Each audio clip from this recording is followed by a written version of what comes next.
Chapter 3. Now the serpent was more crafty than any beast of the field which the Lord God had made. And he said to the woman, Indeed, has God said, You shall not eat from any tree of the garden?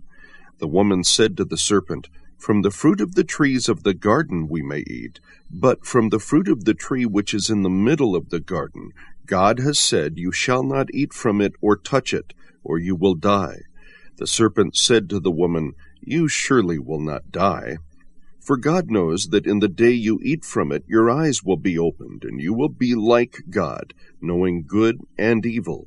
When the woman saw that the tree was good for food, and that it was a delight to the eyes, and that the tree was desirable to make one wise, she took from its fruit and ate, and she gave also to her husband with her, and he ate. Then the eyes of both of them were opened, and they knew that they were naked, and they sewed fig leaves together, and made themselves loin coverings.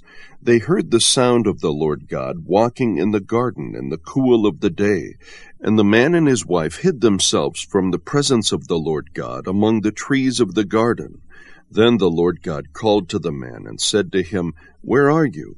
He said, I heard the sound of you in the garden, and I was afraid because I was naked, so I hid myself.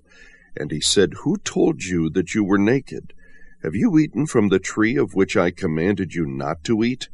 The man said, The woman whom you gave to be with me, she gave me from the tree, and I ate.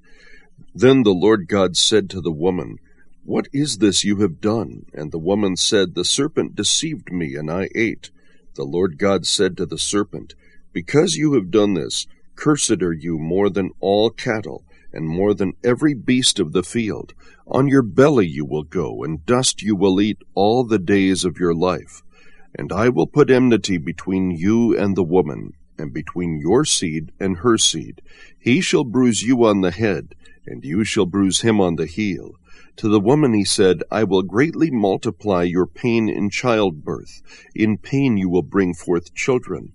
Yet your desire will be for your husband, and he will rule over you.